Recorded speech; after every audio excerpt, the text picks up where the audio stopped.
الحمد للہ رب العالمین والصلاة والسلام علی سید الانبیاء والمرسلین اما بعد فاعوذ باللہ من الشیطان الرجیم بسم اللہ الرحمن الرحیم۔ صفحہ نمبر 295، مسئلہ نمبر 46۔ ہاتھ پاؤں کی انگلیوں کا خلال کرے۔ پاؤں کی انگلیوں کا خلال بائیں ہاتھ کی چنگلیاں سے کرے۔ پاؤں کی انگلیوں کا جو خلال شروع کرنا ہے تو الٹے ہاتھ کی جو سب سے چھوٹی انگلی ہے چنگلیاں اس کے ذریعے شروع کرے۔ کس طرح شروع کرے کہ دائیں پاؤں میں چنگلیاں سے شروع کرے، دائیں پاؤں کی چنگلیاں چھوٹی انگلی سے شروع کرے اور انگوٹھے پر ختم کرے، اور پھر ساتھ ہی بائیں پاؤں میں انگوٹھے سے شروع کر کے چنگلیاں پر ختم کرے، اور بغیر خلال کیے پانی انگلیوں کے اندر سے نہ بہتا ہو تو خلال فرض ہے، یعنی پانی پہنچانا۔ اگرچہ بے خلال ہو، مثلا گائیاں کھول کر اوپر سے پانی ڈال دیا یا پاؤں حوض میں ڈال دیا، پانی پہنچ گیا، یعنی پانی پہنچانا ضروری ہے۔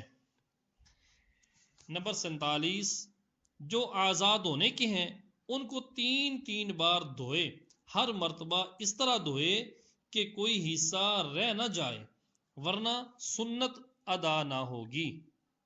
نمبر 48، اگر یوں کیا کہ پہلی مرتبہ کچھ دھل گیا اور دوسری بار کچھ اور تیسری دفعہ کچھ، کہ تینوں بار میں پورا عضو دھل گیا تو یہ ایک ہی بار دھونا ہوگا اور وضو ہو جائے گا، مگر خلاف سنت۔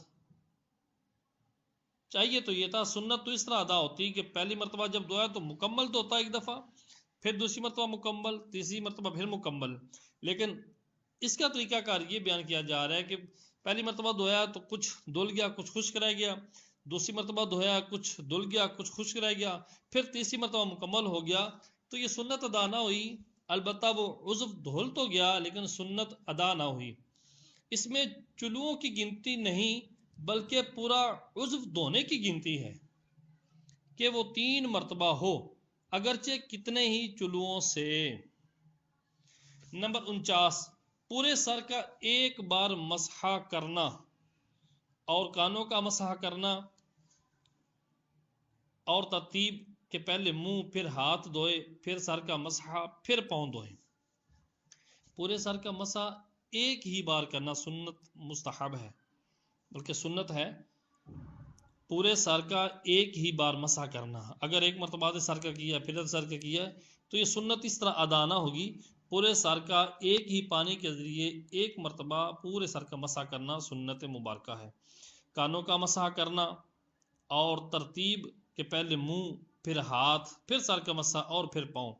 اگر کوئی بندہ خلاف ترتیب وضو کرتا ہے، پہلے پاؤں دھو لیتا ہے پھر ہاتھ دھو لیتا ہے پھر منہ دھو لیتا ہے، خلاف ترتیب کرتا ہے تو وضو تو ہو جائے گا، البتہ خلاف سنت ہوگا، مگر ایک آدھ دفعہ ایسا کرنا برا ہے، اور اگر ترک سنت موقدہ کی عادت ڈال لی، وہ بندہ کرتا ہی ایسا ہے، جب بھی وضو کرتا ہے ترتیب الٹی ہی رکھتا ہے، تو گناہ گار ہے۔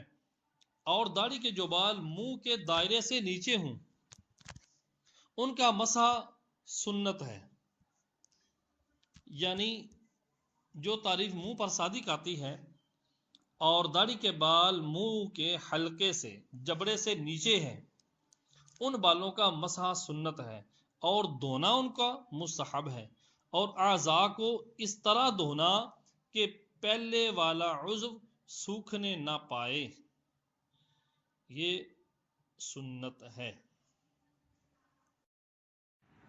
اب یہاں سے وضو کے مستحبات بیان کیے جاتے ہیں کہ وضو میں کون کون سی چیزیں ایسی ہیں کہ جو ادا کریں تو ہمارا مستحب ادا ہو جائے گا۔ بہت سی چیزیں سنتوں کے اندر بھی بیان کی جا چکی ہیں جو مستحبات ہیں، یہاں سے بالخصوص مستحبات کا الگ سے ذکر ہو رہا ہے۔ مسئلہ نمبر 50، نمبر 1، مستحب دائیں جانب سے ابتدا کریں۔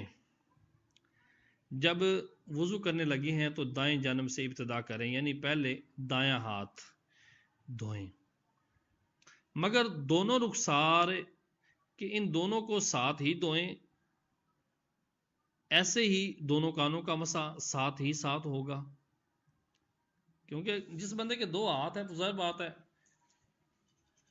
ایک ہی دفعہ میں دونوں چہرے کی سائڈیں دونوں دھوئے گا، اسی طرح کانوں کا مسح کرے گا۔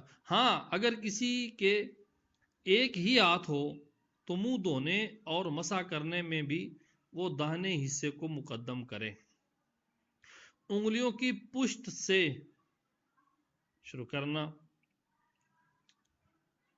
گردن کا مسح کرنا، وضو کرتے وقت کعبہ روح قبل کعبہ کی جانب منہ کر کے بیٹھنا، اونچی جگہ بیٹھنا،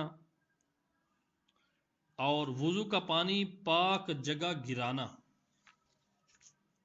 یعنی جب وضو کرنا ہے تو اس بات کا خیال رکھا جائے کہ کسی نجاست والی جگہ پہ کھڑے ہو کر وضو نہ کریں کہ وضو کا پانی نیچے گرے گا تو دو صورتیں ہیں، ایک تو یہ ہے کہ چھینٹیں اڑ کر آپ کے کپڑوں پہ لگیں گی نیچے سے، اور دوسرا یہ بھی بے ادبی ہے کہ وضو کا پانی ناپاک جگہ پہ گرے۔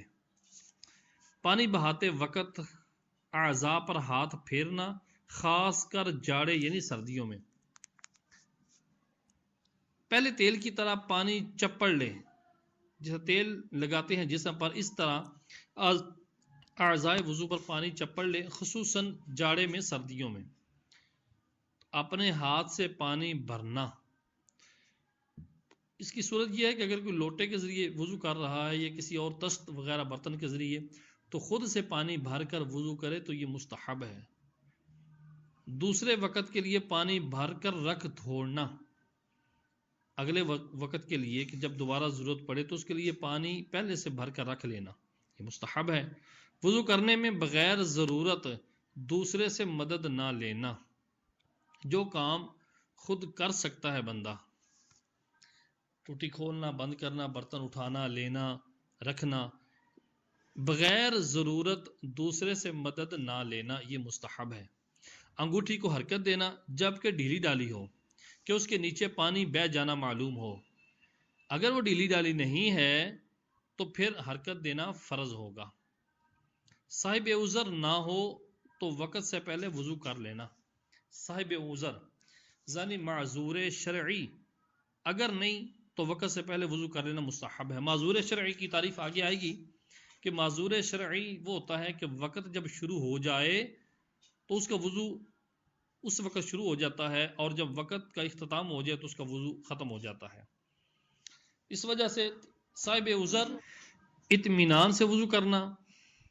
عوام میں جو مشہور ہے کہ وضو جوان کا سا نماز بوڑھوں کی سی، یعنی وضو جلد کریں، ایسی جلدی نہ چاہیے جیسے کوئی سنت یا مستحب ترک ہو۔ آسان صاف لفظوں میں یہ کہنا چاہیے کہ وضو جوان سا، مطلب اس کا یہ سمجھیں کہ جوانوں کی طرح وضو کریں۔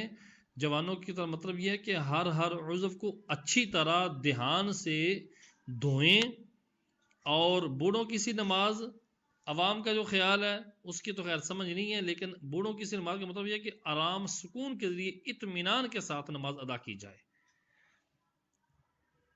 اور ایسی جلدی نہ کی جائے نماز میں یا وضو میں کہ جس سے کوئی سنت یا مستحب ترک ہو۔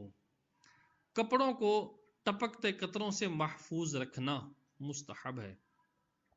کانوں کا مسح کرتے وقت بھیگی چنگلیاں کانوں کے سوراخوں میں داخل کرنا۔ دونوں ہاتھوں کی جو چنگلیاں ہیں جب بھیگی ہوئی ہوں، جب آپ کانوں کا مسح کر رہے ہیں اس وقت کانوں کے سوراخوں میں یہ دونوں چنگلیاں ڈالنا یہ مستحب ہے۔ جو وضو کامل طور پر کرتا ہو کہ کوئی جگہ باقی نہ رہ جاتی ہو، اسے کنووں، ٹخنوں، ایڑیوں، تلووں، کونچوں، گائیوں، کونیوں کا بالتخصیص خیال رکھنا مستحب ہے۔ جو بندہ کامل طور پہ وضو کرتا ہے کہ کوئی جگہ باقی نہ رہ جاتی ہو، اس کے لیے ان چیزوں کا خیال کرنا مستحب ہے۔ اور بے خیالی کرنے والے کو تو فرض ہے، جو بندہ خیال نہیں کرتا وضو کرتے وقت دھیان نہیں دیتا اس کے لیے تو یہ فرض ہے ان چیزوں کا خیال رکھنا، کہ اکثر دیکھا گیا ہے کہ یہ مواضع، یہ جو جگہیں ہیں جو بیان کی گئی ہیں، یہ خشک رہ جاتی ہیں.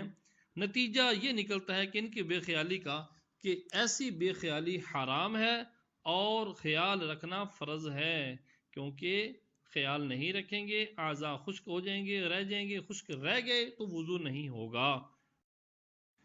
مستحب نمبر 23، وضو کا برتن مٹی کا ہو، تانبے وغیرہ کا ہو تو بھی حرج نہیں، مگر کلعی کیا ہوا ہو، کلی کیا ہوا. نمبر 25، اگر وضو کا برتن لوٹے کی قسم سے ہو، جیسے سوراخی لوٹا وغیرہ ہوتا ہے، تو بائیں جانب اس کو رکھے وضو کرتے وقت، اور اگر تشت کی قسم کا ہو، تشت کھلا برتن ہو، تو دائیں طرف رکھے. آفتابہ میں دستہ لگا ہوا ہو تو دستہ کو 3 بار دھو لے. وہ برتن جو پانی کے لیے استعمال کرنا ہے، جس کے ذریعے پانی نکالنا ہے بڑے برتن سے، وہ آفتابہ اگر اس کو دستہ لگا ہوا ہے تو دستے کو 3 بار دھو لیں، اور ہاتھ اس کے دستے پر رکھیں، اس کے منہ پر نہ رکھیں. دائیں ہاتھ سے کلی کرنا، ناک میں پانی ڈالنا. دائیں ہاتھ سے کلی کرنی ہے اور دائیں ہاتھ سے ہی ناک میں پانی ڈالنا ہے. بائیں ہاتھ سے ناک صاف کرنا ہے. بائیں ہاتھ کی چنگلیاں ناک میں ڈالنا. بائیں ہاتھ کی چھوٹی انگلی اس کو ناک میں ڈالنا، رینٹ وغیرہ گندگی چھڑانا. پاؤں کو بائیں ہاتھ سے دھونا، دایاں پاؤں ہو یا بایاں پاؤں، ان کو بائیں ہاتھ سے دھونا. نمبر 23، منہ دھونے میں ماتھے کے سرے پر ایسا پھیلا کر پانی ڈالنا.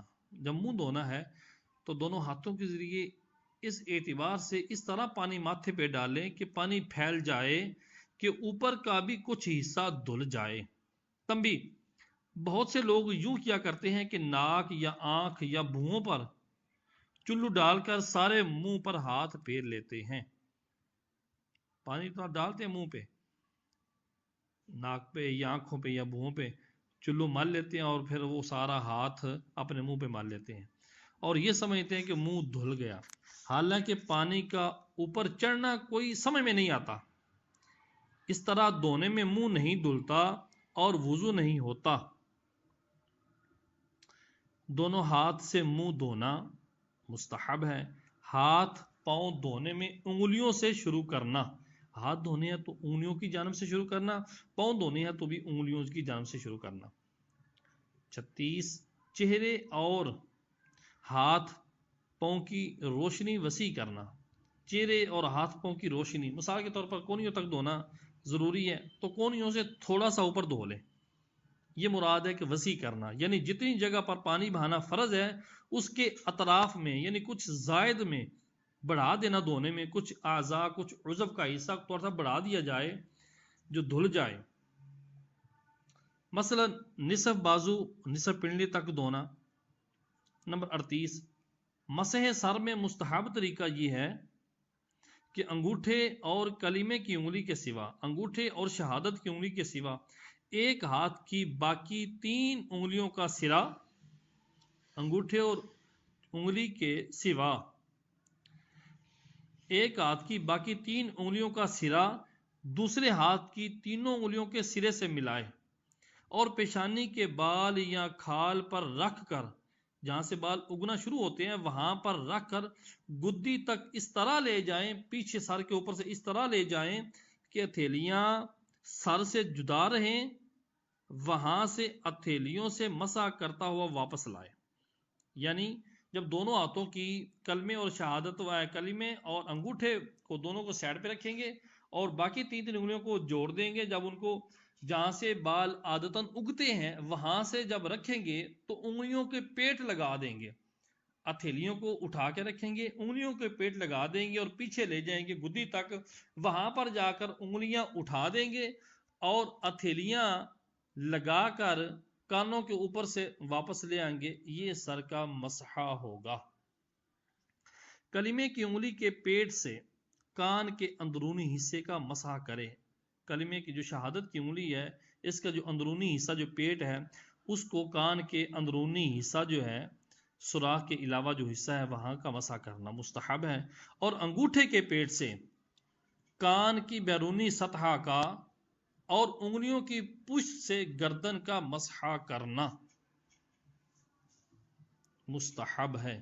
ہر عضو دھو کر اس پر ہاتھ پھیر دینا چاہیے کہ بوندیں بدن یا کپڑے پر نہ ٹپکیں، خصوصاً جب مسجد میں جانا ہو کہ قطروں کا مسجد میں ٹپکنا مکروہ تحریمی ہے۔ نمبر 42، بہت بھاری برتن سے وضو نہ کرے، خصوصاً کمزور اسلامی بھائی، کہ پانی بے احتیاطی سے گرے گا۔ زبان سے کہہ لینا کہ وضو کرتا ہوں یہ مستحب ہے۔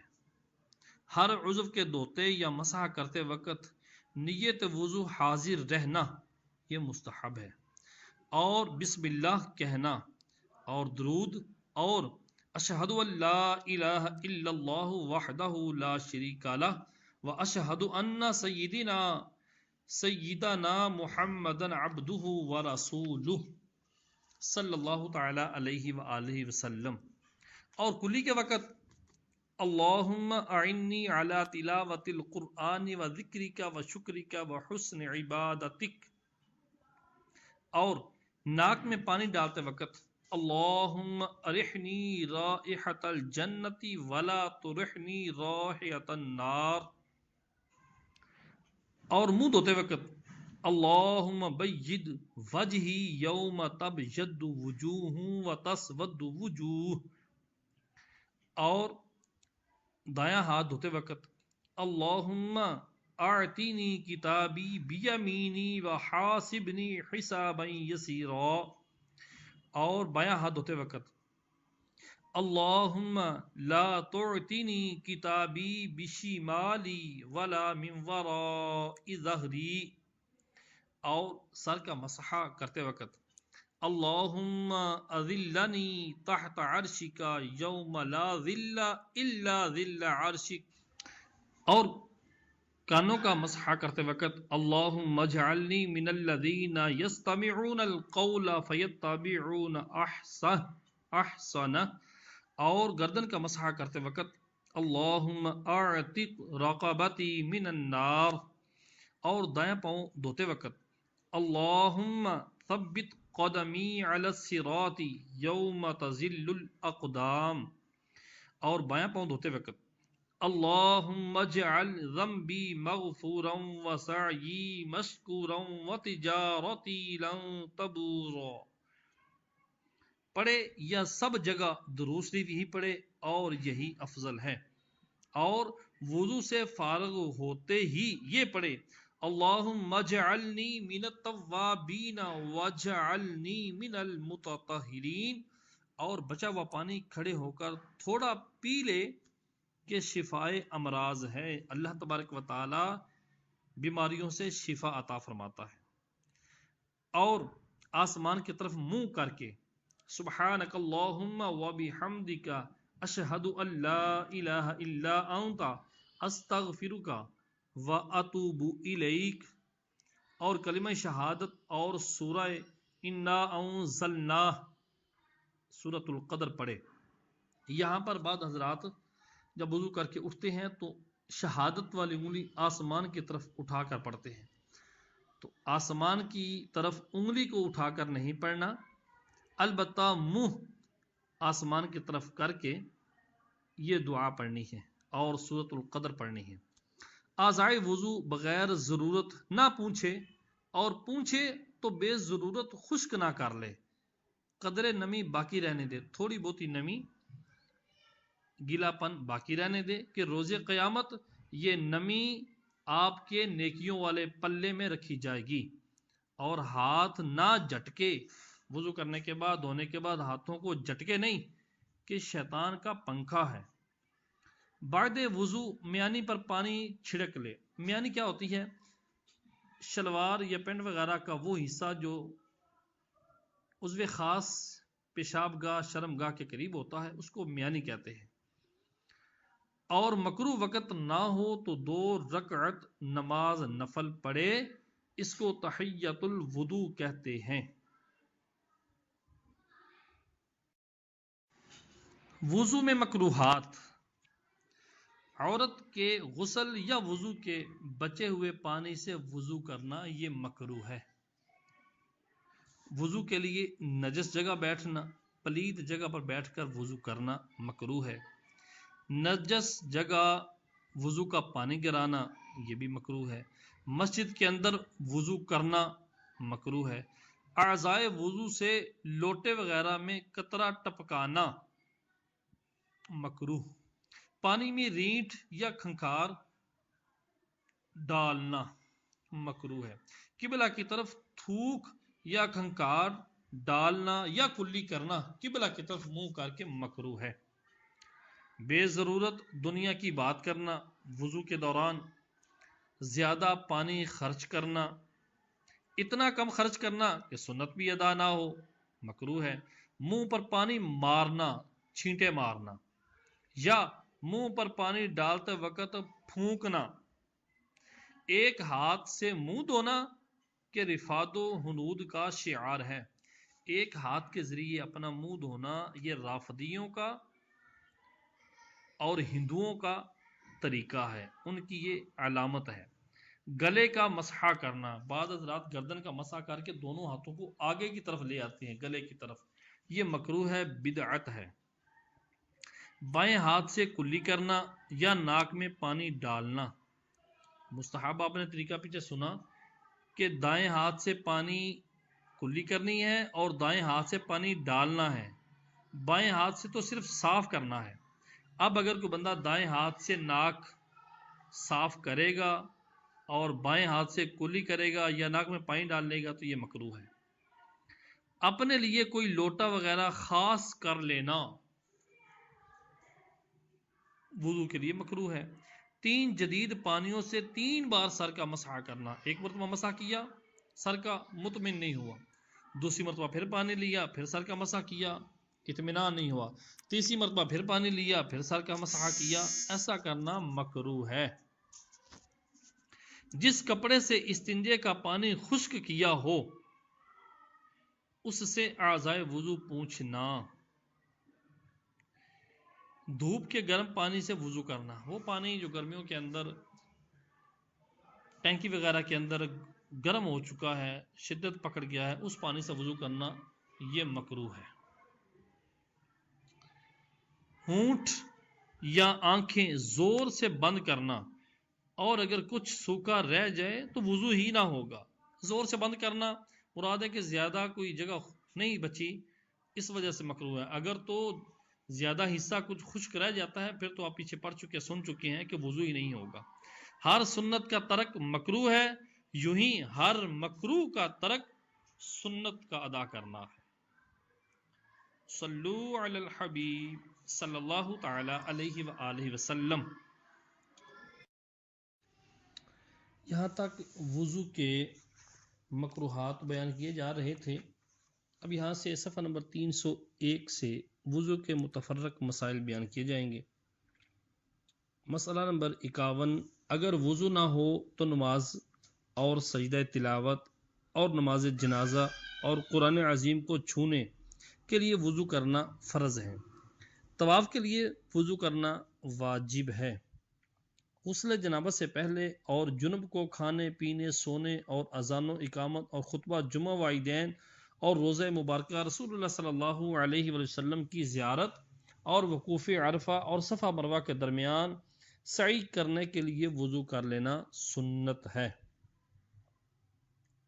مسئلہ نمبر 54، سونے کے لیے اور سونے کے بعد اور میت کو نہلانے یا اٹھانے کے بعد اور جماع سے پہلے اور جب غصہ آ جائے اس وقت اور زبانی قرآن عظیم پڑھنے کے لیے اور حدیث اور علم دین پڑھنے پڑھانے اور علاوہ جمعہ و عیدین باقی خطبوں کے لیے نکاح وغیرہ اور کتب دینیہ چھونے کے لیے اور بعد ستر غلیظہ چھونے کے لیے، ستر غلیظہ مرد و عورت کی شرمگاہ کو چھونے کے بعد اور جھوٹ بولنے، گالی دینے، فحش لفظ نکالنے، کافر سے بدن چھو جانے، سلیب یا بت چھونے، عیسائیوں کی نشانی سلیب یا بت چھونے، کوڑی یا سفید داغ والے سے مس کرنے، کوڑی کا مرض یا سفید داغ والا مرض جو ہے اس کو چھونے، بغل کھجانے سے جبکہ اس میں بدبو ہو، غیبت کرنے، کہکہ لگانے، بیہودہ لغو اشعار پڑھنے اور اونٹ کا گوشت کھانے، کسی عورت کے بدن سے اپنا بدن بغیر کسی پردے کے مس ہو جانے سے اور باوضو شخص کے نماز پڑھنے کے لیے باوضو شخص ہے پہلے سے اور دوبارہ نماز پڑھنے کے لیے، ان سب صورتوں میں وضو کرنا مستحب ہے۔ نمبر 55، جب وضو جاتا رہے وضو کر لینا مستحب ہے۔ 56، نابالغ پر وضو فرض نہیں مگر ان سے وضو کرانا چاہیے تاکہ عادت ہو اور وضو کرنا آ جائے اور مسائل وضو سے آگاہ بھی ہو جائیں۔ نمبر 57، لوٹے کی ٹوٹی نہ ایسی تنگ ہو کہ پانی بدقت گرے، مشکل سے پانی باہر نکلے، اور نہ ہی اتنی کشادہ اور کھلی ہو کہ حاجت سے زیادہ گرے، بلکہ متوسط ہو، درمیانے ترقی ہو کہ پانی نہ کم گرے کہ اچھی طرح وضو ہی ادا نہ ہو، سنت ہی ادا ہو رہی ہو، اور اتنا زیادہ بھی نہ گرے کہ اسراف کے زمرے میں آ جائے۔ نمبر 58،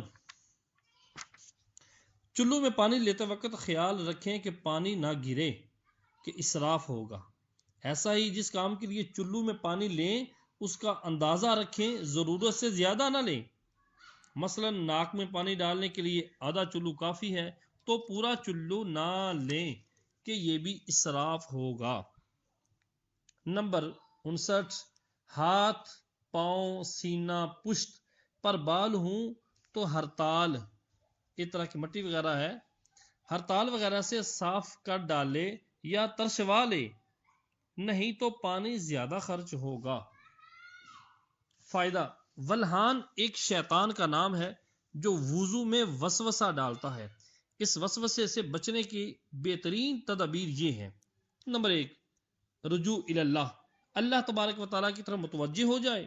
نمبر 2، اعوذ باللہ من الشیطان الرجیم پڑھے، ولا حول ولا قوت الا باللہ پڑھے، سورۃ ناس پڑھے، آمنت باللہ ورسولہ یہ پڑھے، هو الاول والآخر والظاہر والباطن وهو بكل شیء علیم یہ پڑھ لے، اور سبحان الملک الخلاق ان یشاء یذہبکم ویأتی بخلق جدید وما ذلک علی اللہ بعزیز یہ پڑھ لے کہ وسوسہ جڑ سے کٹ جائے گا۔ وسوسے کا بالکل خیال نہ کرنا بلکہ اس کے خلاف کرنا یہ بھی وسوسے کو دفع کرنے والا عمل ہے۔